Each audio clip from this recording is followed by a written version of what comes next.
પુણેની એક સંત અને શાંત બપોર. કોથળુની ગલીઓમાં એમે બપોરના સમયે એક વિલક્ષણ શાંતિ હોય છે, પણ આજે એ શાંતિ કંઈક અંશે અસ્વસ્થ કરનારી હતી. ગોખલે પરિવારના એ જૂના પ્રશસ્ત અને પથ્થરથી બનેલા વાડા જેવા બંગલામાં આજે ફક્ત દિવાલ પરની જૂની ઘડિયાળનો ટીક ટીક એવો એકસૂરો અવાજ ઘૂમી રહ્યો હતો.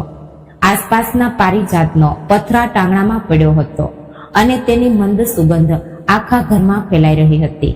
68 વર્ષના અનુરાધા ગોખલે હમણાં જ તુલસીની પૂજા કરીને અને બપોરની જમવાની વિધિ પતાવીને સોફા પર આવીને બેઠા હતા. તેમના શરીર પર હંમેશાની જેમ એક સાદી પણ ઇસ્ત્રી કરેલી સુતરાઉ સાડી હતી. કપાળ પર મોટું લાલ કંકુ અને ચહેરા પર એક વિલક્ષણ સાત્વિક શાંતિ. અનુરાધા બહેને ચાનો કપ હાથમાં લીધો.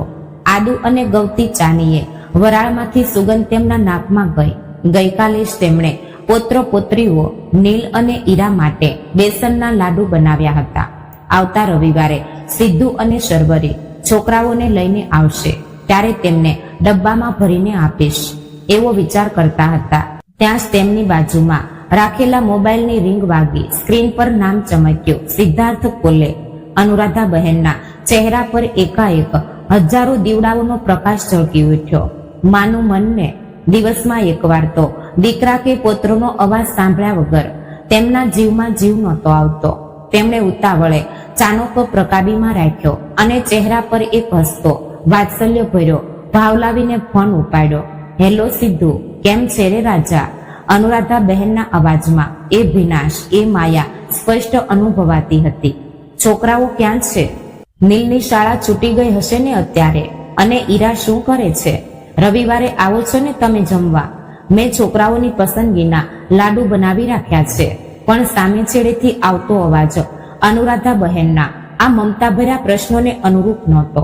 તે અવાજ અતિશય કોરો, શુષ્ક અને જાણે કોઈ મોટી ખાલી જગ્યામાંથી આવતો હોય તેમ ગૂંજતો હતો. તેમાં નહોતી માયાની ભીનાશ કે નહોતી મા સાથે વાત કરવાની તડપ. મમ્મી, હું જરા ઉતાવળમાં છું, તને કહેવાનું હતું. સિદ્ધાર્થનો અવાજ યંત્ર જેવો આવ્યો. અનુરાધા બહેનનો કાળજું ધક દઈને બેસી ગયું. કેમ રે બેટા, બધું ઠીક છે ને? છોકરાઓ બીમાર તો નથી ને? તેમનો અવાજ ક્ષણવારમાં ચિંતામાં ડૂબી ગયો. સામેથી થોડી સેકન્ડ શાંતિ હતી. ફક્ત કંઈ ભારે સામાન ખસેડવાનો અને ટેપ ચોંટાડવાનો કર્કશ અવાજ આવતો હતો. અને પછી સિદ્ધાર્થ અતિશય નિર્વિકારપણે જાણે રોજિંદા હવામાન વિશે વાત કરતો હોય તેમ બોલ્યો, ના, કોઈ બીમાર નથી. અમે પુણેનું ઘર છોડી દીધું છે કાયમ માટે. અમે બેંગ્લોર શિફ્ટ થઈ ગયા છીએ. અનુરાધા બહેનને લાગ્યું કે તેમના કાન તેમને દગો દઈ રહ્યા છે. પુણેથી કાયમ માટે શિફ્ટ? હજારો કિલોમીટર દૂર? શું બેંગ્લોર કાયમ માટે? તેમના હાથમાં ફોન ધ્રુજવા લાગ્યો. પણ ક્યારે? અને મને કેમ કંઈ ન કહ્યું તે? અરે આટલો મોટો નિર્ણય! અરે મમ્મી, ગયા અઠવાડિયે જ અમે અહીં આવ્યા. સિદ્ધાર્થના અવાજમાં હવે એક પ્રકારનો ચીડિયાપણું દેખાવા લાગ્યો હતો, જાણે માએ પ્રશ્ન પૂછીને મોટો ગુનો કર્યો હોય. શર્વરીની ઓફિસનું અહીં ટ્રાન્સફર થયું છે, તેને પ્રમોશન મળ્યું છે. મને પણ અહીંની એક મોટી કંપનીમાં સારી ઓપોર્ચ્યુનિટી મળી છે. બધું ખૂબ અચાનક નક્કી થયું. બાળકોની શાળાના દાખલા કાઢવા, ઘર ખાલી કરવું, પેકર્સ એન્ડ મૂવર્સ નક્કી કરવા, આ બધામાં હું એટલો બિઝી હતો કે તને કહેવાનું રહી ગયું. ભૂલી ગયો હું.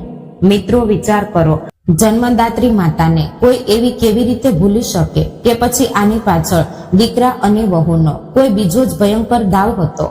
અનુરાધા બહેન હવે શું કરશે?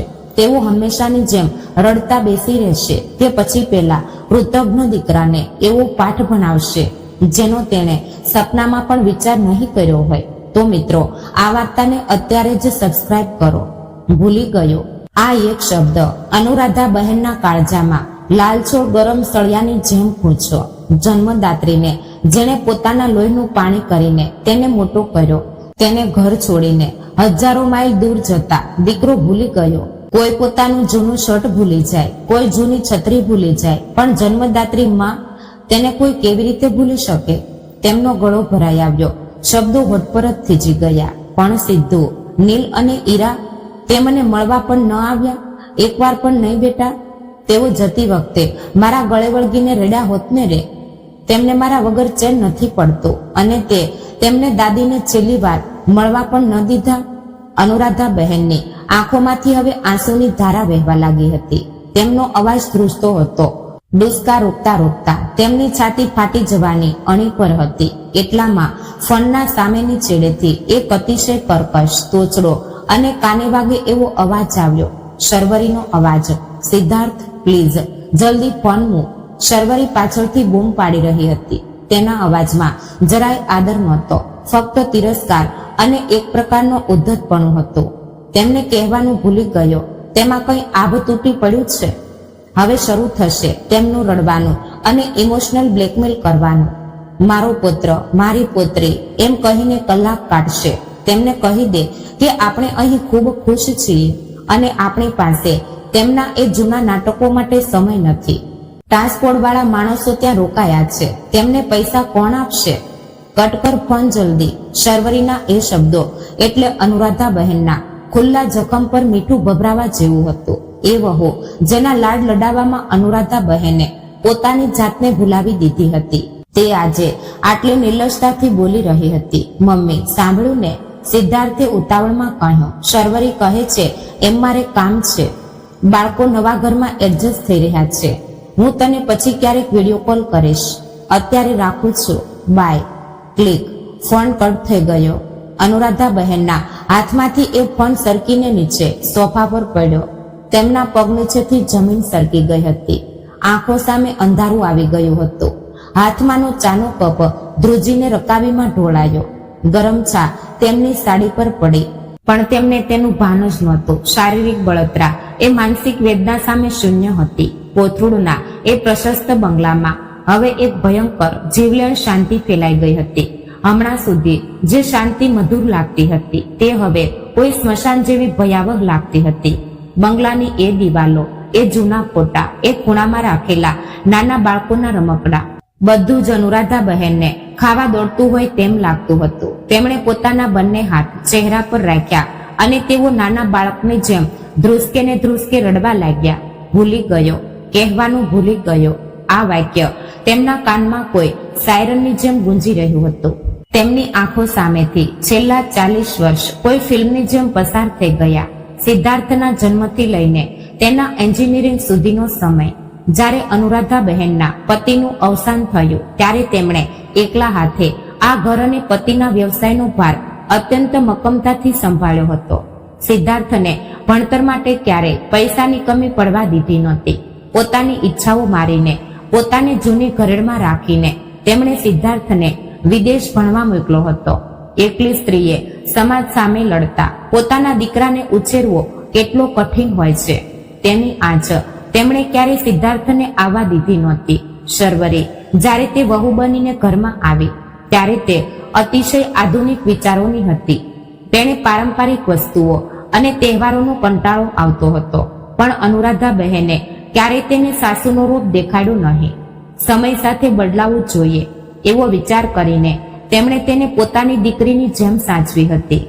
મમ્મી, મારે ઓફિસના કામને લીધે રસોઈ કરવાનો સમય નથી મળતો, એવું શર્વરીએ એકવાર કહ્યું. એટલે આજ અનુરાધા બહેને પોતાના ઘૂંટણના દુખાવાની પરવા કર્યા વગર રોજ સવારે વહેલા ઉઠીને તેમના બાણેરના ફ્લેટ માટે ટિફિન બનાવીને મોકલ્યા હતા. શર્વરીએ ક્યારેય સાદી કૃતજ્ઞતા પણ વ્યક્ત કરી નહીં, છતાં અનુરાધા બહેને હસતા મુખે તેના બધા લાડ પૂરા કર્યા હતા. અને પોત્રો નીલ અને ઈરા એ તો અનુરાધા બહેનના પ્રાણ હતા. ઈરાના કાલાઘેલા બોલ અને નીલનું આજીના ખોળામાં બેસવું તેમના માટે અનુરાધા બહેને પોતાના હાથે સ્વેટર ગૂંથ્યા હતા. દિવાળીમાં તેમના માટે ખાસ નાસ્તો બનાવીને તેમના લાડ પૂરા કરવામાં તેમણે પોતાનું બાકી રહેલું આયુષ્ય ખર્ચી નાખ્યું હતું. તેમના નાનકડા પગલાથી આ વાડો ગુંજી ઉઠતો હતો અને આ લોકો એ નાનકડા બાળકોને આજીને છેલ્લી વાર ગળે પણ ન મળવા દીધા અને નીકળી ગયા. અને આ બધાનો બદલો શું મળ્યો? અમે નીકળી ગયા, ભૂલી ગયો કહેવાનો. અનુરાધા બહેનને હવે સમજાઈ ગયું હતું કે સિદ્ધાર્થ ભૂલ્યો નહોતો, કોઈ માને ભૂલી શકતું નથી. તેણે જાણી જોઈને છુપાવ્યું હતું, કારણ કે તેને હવે આ ડોશીની જરૂર રહી નહોતી. પૈસા માટે અને ટિફિન બનાવવા માટે ઉપયોગ કરી લીધા પછી તેણે અનુરાધા બહેનને એક જૂના બિનજરૂરી સામાનની જેમ પુણેના એ મોટા ઘરમાં ફેંકી દીધા હતા. તેમનું હૃદય ફાટી જતું હતું. જે દીકરા માટે આખું જીવન હોમી દીધું, તેને સાદી વિદાયની તક પણ આપી નહીં. શર્વરીના એ મેણા અને દીકરાનો તે નિર્વિકાર અવાજ તેમના મગજમાં હથોડાની જેમ ઘા કરી રહ્યા હતા. પોત્રોને મળ્યા વગર ગયાનું દુઃખ તેમના કાળજાને તોડી રહ્યું હતું. રડી રડીને તેમની આંખો લાલ થઈ ગઈ હતી. પણ જેમ જેમ સમય પસાર થતો ગયો તેમ તેમ અનુરાધા બહેનનું રડવું બંધ થવા લાગ્યું. તેઓ સોફા પર એમ જ સ્તબ્ધ બેસી રહ્યા હતા. બપોરની સાંજ થઈ અને સાંજનો અંધકાર ઘરમાં ફેલાવા લાગ્યો. એ અંધકારમાં અનુરાધા બહેનનો ચહેરો હવે રડમસ રહ્યો નહોતો. તેમની આંખોમાં પાણી સુકાઈ ગયું હતું અને તે જગ્યાએ એક ભયંકર શૂન્યતા આવી ગઈ હતી. આજે એક માનું મૃત્યુ થયું હતું. પ્રેમ અને વાત્સલ્યથી ભરેલી એક સાદી સીધી માં આજે એક ફોન કોલથી મરી ગઈ હતી. પણ એ રાખમાંથી હવે કંઈક અલગ જ જન્મ લઈ રહ્યું હતું. અનુરાધા બહેન ફક્ત એક ગૃહિણી નહોતા, પણ એક મોટા લીગલ કન્સલ્ટન્ટના પત્ની હતા. તેમણે વર્ષો સુધી કરોડો રૂપિયાના વ્યવહારો સંભાળ્યા હતા. તેમણે સોફા પરથી ઉઠીને આંસુ લૂછ્યા. રડવાનો સમય હવે પૂરો થઈ ગયો હતો. આવતીકાલે સવારે તેમણે બાણેરના એ ફ્લેટ પર જઈને સત્ય શું છે તે પોતાની આંખે જોવું હતું.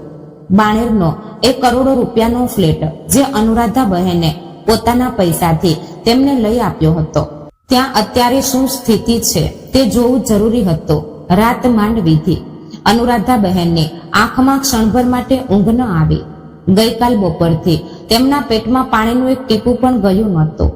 કોથળુના એ મોટા વાડામાં આખી રાત તેઓ ફક્ત શૂન્યમાં નજર લગાવીને બેસી રહ્યા હતા. કાનમાં હજી પણ પેલો સિદ્ધાર્થનો નિર્વિકાર અવાજ અને શર્વરીના કડવા મેણા ગૂંજતા હતા. પણ હવે સવાર થઈ હતી. બહારનો કુમળો તડકો ઘરમાં પડ્યો હતો. અનુરાધા બહેને પોતાની જાતને સાંભળી.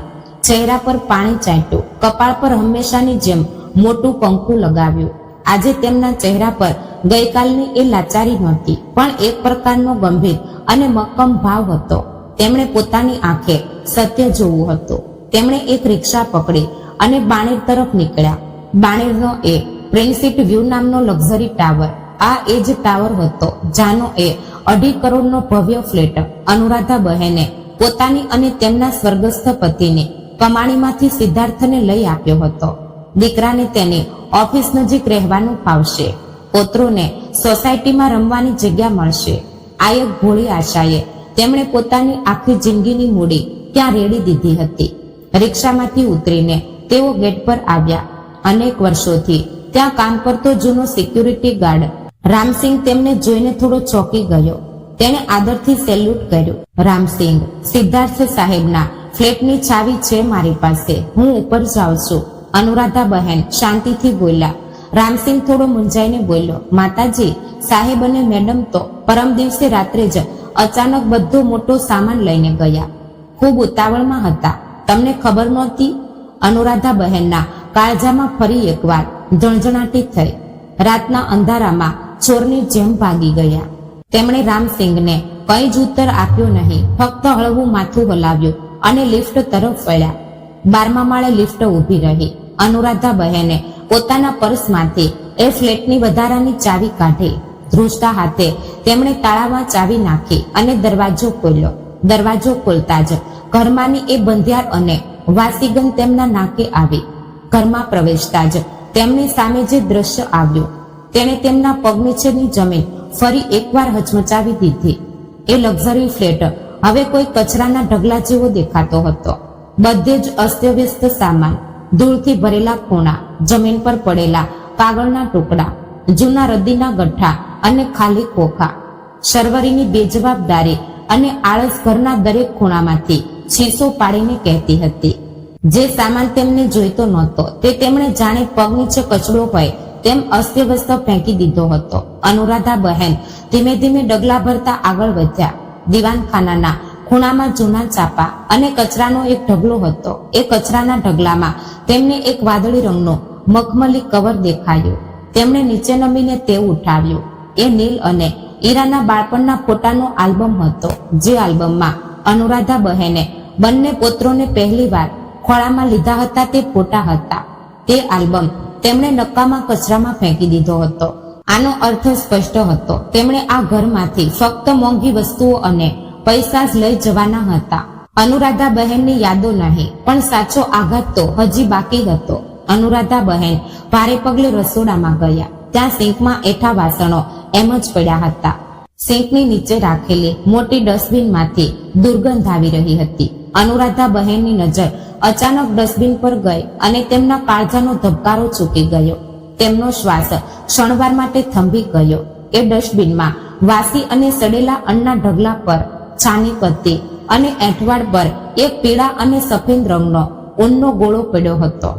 અનુરાધા બહેનનો હાથ ધ્રુજવા લાગ્યો. તેમણે ડગ્યા વગર એ ગોળો ગંદકીમાંથી બહાર કાઢ્યો. એ નીલ માટે તેમણે પોતાના હાથે ગૂંથેલો સ્વેટર હતો. મારો નીલ શિયાળામાં ધ્રુજશે, તેને ઠંડી ન લાગે એટલે ગયા વર્ષે અનુરાધા બહેને પોતાના સાંધાના દુખાવાની કે આંખોની ઝાંખફની પરવા કર્યા વગર રાત જાગીને એ સ્વેટર ગૂંથ્યું હતું. એ સ્વેટરના દરેક દોરામાં એ કાજીની માયા અને તેની પ્રાર્થના વણાયેલી હતી. પણ આજે એ જ સ્વેટર કોઈ ગંદા ગાભાની જેમ ડસ્ટબિનમાં ફેંકી દેવાયું હતું. તેના પર તેલના ડાઘ પડ્યા હતા, જાણે ઘર લૂછવા કે બૂટ લૂછવા માટે તેનો ઉપયોગ કરીને ફેંકી દીધો હોય. એ સ્વેટરની બાજુમાં જ ડસ્ટબિનમાં એક સ્ટીલનો ડબ્બો અડધો ખુલ્લો પડ્યો હતો. એ ડબ્બો અનુરાધા બહેને જ દિવાળીમાં મૂક્યો હતો. અંદર તેમણે પોતાના હાથે શુદ્ધ ઘીમાં બનાવેલા બેસનના લાડુ અને કરંજિયા હતા. લાડુના ટુકડા અને કરંજિયા કચરામાં એઠવાડ સાથે પલળીને પડ્યા હતા. જે હાથે સિદ્ધાર્થને બાળપણમાં કોળિયા ભરાવ્યા હતા, જે હાથે વહુના લાડ પૂરા કર્યા હતા, એ જ હાથે બનાવેલો નાસ્તો તેમને નિર્દયતાથી કચરા પેટીમાં ફેંકી દીધો હતો. અનુરાધા બહેન ત્યાં જે કચરાના ડબ્બા પાસે જમીન પર બેસી ગયા. એ ડાઘવાળો સ્વેટર છાતીએ વળગાડ્યો. તેમની આંખોમાં ગઈકાલથી ભરાયેલો આંસુ ફરી એકવાર ઉભરાઈ આવ્યા. પણ આ આંસુ કંઈક સેકન્ડ જ ટક્યા. અચાનક તેમની અંદર કંઈક તૂટ્યું. એ ડૂસકું, એ ગળામાં ભરાઈ આવેલો ડૂમો એક ક્ષણમાં ગાયબ થઈ ગયો. આંખોમાંથી વહેતું પાણી અચાનક ગરમ થઈને સુકાઈ ગયું. દુઃખ, નિરાશા અને લાચારીની જગ્યા હવે એક ભયંકર ધગધગતા જ્વાળામુખીએ લીધી. અનુરાધા બહેનનો પોતાની જાત સાથે જ એક મુખ સવાલ શરૂ થયો. શા માટે કર્યું મેં આ બધું? જે દીકરા માટે મેં મારી જાતને જૂની ઘરેડમાં બાંધી રાખી, તેના વિદેશના ભણતર માટે મેં મારા દાગીના વેચ્યા, તેને મારા પ્રેમની આ કિંમત કરી? ભૂલ્યો નથી તે મને ભૂલ્યો નથી. તેણે જાણી જોઈને મારું અપમાન કર્યું છે. તે ભાગી ગયો છે કારણ કે તેને લાગ્યું કે આ ડોશી હવે કંઈ કામની નથી. શર્વરી, જેના માટે મેં નોકરાણીની જેમ ટિફિન બનાવીને મોકલ્યા, તેણે મારા પ્રેમની કરંજી કચરામાં ફેંકી. તેમણે એ સ્વેટર બાજુમાં મૂક્યું. તેના ચહેરા પરની કરચલો હવે મક્કમ બની ગઈ હતી. આંખોમાંની એ બિચારી લાચારી હવે કાયમ માટે મરી ગઈ હતી. તેની જગ્યાએ ઊભા હતા અનુરાધા ગોખલે, સ્વર્ગસ્થ પ્રતાપરાવ ગોખલે, પુણેના સૌથી મોટા લીગલ કન્સલ્ટન્ટના પત્ની. જે સ્ત્રી ફક્ત રસોડું અને છોકરા સંભાળનારી નહોતી, પણ પતિના કરોડો રૂપિયાના વ્યવસાયની આર્થિક જવાબદારી એકલા હાથે સંભાળનારી અત્યંત હોશિયાર અને મક્કમ ફાઇનાન્શિયલ મેનેજર હતી. તેઓ જમીન પરથી ઉઠ્યા, પોતાની સાડી ખંખેરી. હવે તેમના શરીરમાં થાક નહોતો, ઘૂંટણમાં વેદના નહોતી. તેમના રોમમાં હવે ફક્ત એક જ વસ્તુ ભીંજાયેલી હતી, ન્યાય. અથવા સ્પષ્ટ શબ્દોમાં કહે તો કર્મોનું ફળ. મારી ભાવનાઓને આ લોકોએ મારી નબળાઈ સમજી, મારી વૃદ્ધાવસ્થાને આ લોકોએ મારી લાચારી સમજી. તેમને લાગ્યું કે હું ખૂણામાં બેસીને રડતી રહીશ, તેમના પાછા આવવાની રાહ જોઈશ અને દર મહિને તેમના બેંક ખાતામાં મૂંગા મોઢે પૈસા ટ્રાન્સફર કરતી રહીશ. પણ ના સિદ્ધાર્થ, તું ભૂલી ગયો કે તું જે પૈસાના અભિમાન પર આ બધું કરે છે, તે પૈસા, આ ઘર કે તારી ગાડી, બધું મારા નામે છે. તું મને છોડીને નથી ગયો, તું પોતાના પગજ પર કુહાડો મારીને ગયો છે. અનુરાધા બહેને રસોડાની બહાર ડગલું મૂક્યું, ઘર પર એક છેલ્લી નજર નાખી અને દરવાજો ખેંચી લીધો. ક્લિક એવો તાળો વાગવાનો અવાજ આવ્યો અને એ અવાજની સાથે જ સિદ્ધાર્થ અને શર્વરી માટેના અનુરાધા બહેનના મનમાં માતૃત્વના દરવાજા કાયમ માટે બંધ થઈ ગયા. બાણેરથી કોથળું ઘરે પરત ફરતી વખતે અનુરાધા બહેનના ડગલા હવે ભારે નહોતા, પણ તેમાં એક વિલક્ષણ મક્કમતા હતી. રિક્ષામાંથી ઉતરીને જ્યારે તેમણે પોતાના બંગલાના ગેટમાં પગ મૂક્યો, ત્યારે ઘરની પેલી બેકાર શાંતિ હવે ગાયબ થઈ ગઈ હોય તેમ લાગતું હતું. આ ઘરમાં હવે એક શોકાતુર માતા નહીં, પણ એક અત્યંત બુદ્ધિશાળી અને રાજકીય સ્ત્રીના ડગલા પડ્યા હતા. અનુરાધા બહેને સીધું પતિની જૂની ઓફિસ પકડી. પુણેના નામાંકિત લીગલ અને રિયલ એસ્ટેટ કન્સલ્ટન્ટ સ્વર્ગસ્થ પ્રતાપરાવ ગોખલે. પુણેના રિયલ એસ્ટેટ માર્કેટમાં પ્રતાપરાવનો શબ્દ એટલે કાયદો ગણાતો, પણ દુનિયાને ફક્ત પ્રતાપરાવનો મોભો દેખાતો. તેની પાછળનું અસલી મગજ કોણ હતું એ ફક્ત પ્રતાપરાવ અને તેમના ગણ્યા ગાંઠ્યા ક્લાયન્ટ્સને જ ખબર હતી. તે બુદ્ધિ પ્રતિભા હતી અનુરાધા ગોખલેની. પતિના કરોડો રૂપિયાના વ્યવસાયનું સંપૂર્ણ ફાઇનાન્શિયલ મેનેજમેન્ટ, ટેક્સ પ્લાનિંગ, જટિલ કાયદાકીય કરારો અને રોકાણના નિર્ણયો અનુરાધા બહેન એકલા હાથે સંભાળતા હતા. પ્રતાપરાવ કોર્ટમાં અને મીટિંગમાં જે દલીલ કરતા તેની તમામ ફાઇલો અને ગણતરીઓ અનુરાધા બહેનના મગજમાંથી જ આવતી હતી. સિદ્ધાર્થ અને શર્વરીને તો હંમેશા એવું જ લાગતું હતું કે આપણી મમ્મી એટલે ફક્ત પૂજા પાઠ કરનારી, લાડુ વણનારી અને ચેકબુક પર વાંચ્યા વગર સહી કરનારી અભણ જૂના વિચારોની ડોશી છે. તેમનો આ ભ્રમ હવે તેમને મોંઘો પડવાનો હતો. અનુરાધા બહેન પ્રતાપરાવના મોટા ઓફિસ ટેબલ પર જઈને બેઠા. તેમણે ડોર માથે પોતાનું સિલ્વર રંગનું લેપટોપ બહાર કાઢ્યું, આંખો પરના ચશ્મા સરખા કર્યા અને લેપટોપ શરૂ કર્યો. સ્ક્રીનનો ઉજાસ તેમના ચહેરા પર પડ્યો. તેમનો ચહેરો કુશળ ચેસ ખેલાડી જેવો શાંત અને ભેદક દેખાતો હતો. તેમણે બેંકના કોર્પોરેટ પોર્ટલ પર લોગિન કર્યું. સામે સિદ્ધાર્થના નામે ચાલતી તમામ સ્ટેન્ડર્ડ ઇન્સ્ટ્રક્શનની યાદી આવી. દર મહિને 5 તારીખે સિદ્ધાર્થના ખાતામાં ઘરના ખર્ચ માટે 1,50,000 રૂપિયા જમા થતા હતા. પોત્રોની ફી માટે અને શર્વરીની લાઈફ સ્ટાઇલ માટે અલગથી 50,000 રૂપિયા જતા હતા.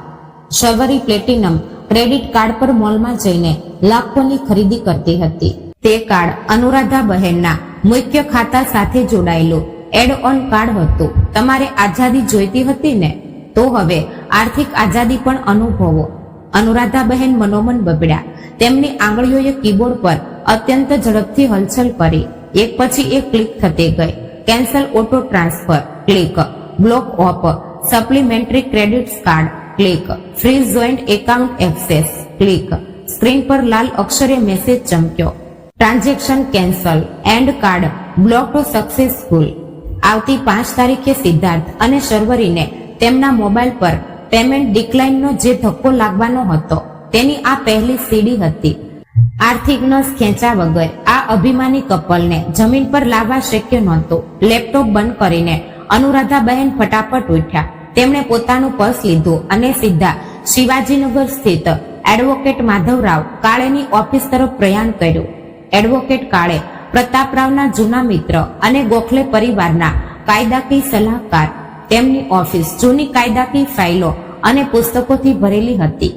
અનુરાધા બહેનને ઓફિસમાં અચાનક આવેલા જોઈને કાળે વકીલ પોતે ખુરશી પરથી ઊભા થઈ ગયા. અરે ભાભી, તમે અચાનક મને ફોન કર્યો હોત તો હું ઘરે આવી જાત. શું થયું? ચહેરો કેમ આવો દેખાય છે તમારો? માધવરાવે ચિંતાથી પૂછ્યું. અનુરાધા બહેને સામેથી ખુરશી પર અત્યંત રૂઆબથી બેઠક જમાવી. તેમના ચહેરા પર ભાવશૂન્ય નજર હતી. કાળેભાઈ, આજે અહીં ભાભી તરીકે નથી આવી. આજે પ્રતાપરાવ ગોખલેની બિઝનેસ પાર્ટનર અને ફાઇનાન્શિયલ મેનેજર તમારી પાસે આવી છે. સિદ્ધાર્થ અને શર્વરે કાયમ માટે બેંગ્લોર જતા રહ્યા છે, એ પણ મને કહ્યા વગર. કાળે સાહેબને તો ધક્કો જ લાગ્યો. શું કહો છો?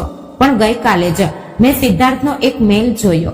બેંગ્લોરમાં તેણે એક નવી પ્રોપર્ટી લીધી છે. મને લાગ્યું તમને ખબર હશે. કઈ પ્રોપર્ટી? અનુરાધા બહેનની આંખો ઝીણી થઈ. માધવરાવ, મને અત્યારે ને અત્યારે પૂરી ડિટેલ્સ જોઈએ છે. તેઓ બેંગ્લોરમાં ક્યાં રહે છે? પ્રોપર્ટી કોના નામે છે? બધું તપાસો. કાળે વકીલે તરત જ તેમની ટીમને કામે લગાડી. અડધા કલાકમાં બેંગ્લોરના સ્થાનિક વકીલો અને એજન્ટો પાસેથી બધી માહિતી કાળે સાહેબના ટેબલ પર આવી ગઈ. એ માહિતી જોતા જ કાળે સાહેબના ચહેરાનો રંગ ઉડી ગયો. તેઓ ધ્રુજતા હાથે અનુરાધા બહેન સામે જોતા બોલ્યા, ભાભી, આ અત્યંત ગંભીર છે. સિદ્ધાર્થે ત્યાં પ્રોપર્ટી ખરીદી નથી. તેણે અતિશય હાઈફાઈ લક્ઝરી ટાવરમાં એક ફ્લેટ ભાડે લીધો છે, જેનું મહિનાનું ભાડું 1.5 લાખ રૂપિયા છે. તો એમાં ગંભીર શું છે? ભલે ભાડાનો હોય, મારા પૈસા પર જ કૂદકા મારતો હતો ને તે. અનુરાધાબહેન શાંતિથી બોલ્યા, ના ભાભી, પ્રશ્ન ભાડાનો નથી. કાળે વકીલે પરસેવો લૂછતા કહ્યું, એ ફ્લેટના એગ્રીમેન્ટના ગેરેન્ટ તરીકે તમારું નામ અને તમારી કોથરૂડની બંગલાની પ્રોપર્ટી દેખાડવામાં આવી છે. જો સિદ્ધાર્થ ત્યાં ભાડું ન ચૂકવે અથવા કંઈ નુકસાન કરે તો એ કંપની સીધો તમારો બંગલો જપ્ત કરી શકે છે. અનુરાધાબહેન ચમક્યા, શું? પણ મેં તો આવા કોઈ કાગળ પર સહી નથી કરી. આ કેવી રીતે શક્ય છે? કાળે વકીલે કાગળ સામે રાખ્યો. 2018માં સિદ્ધાર્થે તમને પુણેના પ્રોપર્ટી ટેક્સ અને કેટલીક જૂની ગાડીઓના પાસિંગ માટે એક જનરલ પાવર ઓફ એટર્ની અપાવી હતી. યાદ છે? એ પાવર ઓફ એટર્નીનો ડ્રાફ્ટ એવી ચતુરાઈથી બનાવવામાં આવ્યો હતો કે તેનો ઉપયોગ આર્થિક જામીન રહેવા માટે પણ કરી શકાતો હતો. સિદ્ધાર્થે એ જૂના કાગળોનો દુરુપયોગ કરીને તમારી જાણ વગર તમારી સંપત્તિ દાવ પર લગાવી દીધી છે. ભાભી, આ સ્પષ્ટપણે છેતરપિંડી અને ફોજદારી ગુનો છે. પોતાની જ માતાને તેણે છેતરી છે. આ સાંભળીને કોઈ સામાન્ય માતાએ છાતી કૂટી હોત, આક્રોશ કર્યો હોત, પણ અનુરાધા ગોખલેના ચહેરા પર તો અત્યંત ઠંડુ અને ક્રૂર સ્મિત આવ્યું, જાણે કોઈ સિંહણને તેના શિકારનો સચોટ માર્ગ મળી ગયો હોય. સરસ, ખૂબ સરસ, અનુરાધા બહેન બોલ્યા. તેમનો અવાજ કાચ જેવો ધારદાર થયો હતો. એટલે મારો અભણ દીકરો મારી સાથે જ ચેસ રમી રહ્યો છે. તો માધવરાવ, મને અત્યારે ને અત્યારે એ લીઝ એગ્રીમેન્ટ અને એ power of attorney null and void એટલે કે રદ બાતલ કરવી છે. બેંગ્લોરના એ પ્રોપર્ટી માલિકને અને કંપનીને તાત્કાલિક કાયદાકીય નોટિસ મોકલો. તેમને કહો કે મારા નામનો અને બનાવટી સહીનો દુરુપયોગ થયો છે. મેં કોઈ ગેરંટી લીધી નથી. જો તેઓ સિદ્ધાર્થને 48 કલાકમાં ત્યાંથી નહીં કાઢે તો હું તેમના પર પણ ફ્રોડમાં સામેલ હોવાનો ગુનો દાખલ કરીશ. કાળે વકીલે ચશ્મા ઉતાર્યા. તેમણે પ્રતાપરાવ ગોખલે સામે બેઠા હોય તેવો ભાસ થયો. હા ભાભી, હું અત્યારે જ નોટિસ ડ્રાફ્ટ કરું છું. તેમને 48 કલાકમાં ઘર ખાલી કરવું પડશે. તેઓ રસ્તા પર આવી જશે. થોભો, હજી એક વસ્તુ બાકી છે. અનુરાધા બહેન ખુરશી પરથી ઊભા થતા બોલ્યા, તે જે સફેદ BMW SUV લઈને ગયા છે ને, એ ગાડી સિદ્ધાર્થના નામે નથી. એ ગોખલે કન્સલ્ટન્ટ્સ કંપનીના નામે રજીસ્ટર્ડ છે. કંપની બોર્ડની લેખિત પરવાનગી વગર કંપનીની ગાડી રાજ્યની બહાર લઈ જવી એ ચોરી અને બ્રીચ ઓફ ટ્રસ્ટનો ગુનો છે. ફાઇનાન્સ કંપનીને અને રિકવરી એજન્ટ્સને અત્યારે જ ફોન કરો. બેંગ્લોરમાં ગાડી જ્યાં દેખાય ત્યાંથી તેને ટો કરીને લઈ આવે. મને મારી ગાડી પાછી જોઈએ છે. કાળે વકીલ સ્તબ્ધ થઈને અનુરાધા બહેન સામે જોઈ રહ્યા. તેમની કાયા ધ્રુજી ઉઠી. એક માતાએ પોતાના દીકરાના અહંકાર અને તોછડાપણાને કચડી નાખવાને સંપૂર્ણ કાયદાકીય યોજના ગણતરીની મિનિટોમાં ઘડી કાઢી હતી. ભાભી, તમે જે કરો છો તે પછી તેમની પાસે ન રહેવા માટે ઘર બચશે, ન ફરવા માટે ગાડી, ન ખિસ્સામાં પૈસા. તમે ચોક્કસ છો ને? કાળે સાહેબે છેલ્લી વાર ખાતરી કરી. અનુરાધા બહેને પોતાના પર્સની ચેન બંધ કરી, આંખો પરના ચશ્મા ફરી એકવાર સરખા કર્યા અને અત્યંત મક્કમ અવાજમાં બોલ્યા, માધવરાવ, જન્મ મેં આપ્યો છે તો તેની લાયકાત અને ભૂખ મને સારી રીતે ખબર છે. તેને હવામાં ઉડવાનો બહુ શોખ હતો ને, હવે તેને જમીન પર પછડાતા જોવાનો સમય આવી ગયો છે. નોટિસ આજે જવી જોઈએ. એટલું કહીને અનુરાધા ગોખલે એ ઓફિસમાંથી અત્યંત રૂઆબમાં બહાર નીકળ્યા. તેમના સેન્ડલનો અવાજ એ શાંત ઓફિસમાં કોઈ ભય સૂચક ઘંટડીની જેમ ગૂંજતો હતો. હવે ફક્ત બેંગ્લોરથી આવનારી એ પહેલી ચીસની રાહ જોવાની હતી. બેંગ્લોરનો અત્યંત પોશ અને ધમધમતો ઓરિયન મોલ. વીકેન્ડનો દિવસ હોવાથી મોલમાં હાઈ પ્રોફાઇલ લોકોની ભારે ભીડ હતી. સિદ્ધાર્થ અને શર્વરી મોલના એક અત્યંત મોંઘા ઇન્ટરનેશનલ બ્રાન્ડના શોરૂમમાં ખરીદી કરી રહ્યા હતા. પુણેથી ભાગી આવ્યાનો કોઈ પસ્તાવો કે અપરાધ ભાવ તેમના ચહેરા પર નહોતો.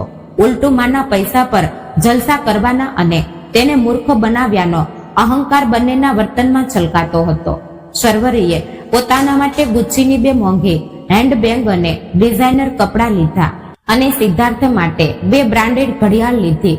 નીલ અને ઈરા ત્યાં રમકડાની દુકાનમાં હતા. ખરીદી પૂરી થયા પછી શર્વરી મોટા ઠાઠથી બિલિંગ કાઉન્ટર પર આવી.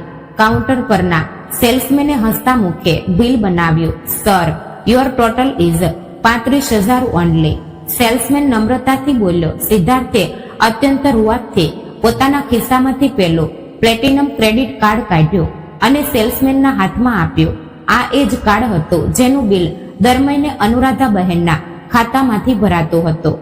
સેલ્સમેને કાર્ડ સ્વાઇપ કર્યું અને પિન નાખવા કહ્યું. સિદ્ધાર્થે પિન નાખ્યો. કેટલીક સેકન્ડ મશીને પ્રોસેસ કર્યું અને અચાનક એક લાલ લાઇટ થઈ. બીપ બીપ બીપ એવો અવાજ આવ્યો. Sorry sir, your card is declined. Salesman બોલ્યો. સિદ્ધાર્થનો ચહેરો થોડો ઉતરી ગયો. શર્વરી ચીડાઈને બોલી. અરે, નેટવર્ક ઇસ્યુ હશે, બીજું કાર્ડ આપ. સિદ્ધાર્થે પોતાના નામે બીજું ક્રેડિટ કાર્ડ આપ્યું. સેલ્સમેને તે પણ સ્વાઇપ કર્યું. ફરી એ જ અવાજ, ડિક્લાઇન્ડ. હવે શોરૂમના બીજા ગ્રાહકો સિદ્ધાર્થ અને શર્વરી સામે વિચિત્ર નજરે જોવા લાગ્યા હતા. સિદ્ધાર્થને પરસેવો છૂટવા લાગ્યો હતો. તેનો અહંકાર ઘવાઈ રહ્યો હતો. આ કેવી રીતે શક્ય છે? મારા અકાઉન્ટમાં લાખો રૂપિયા છે.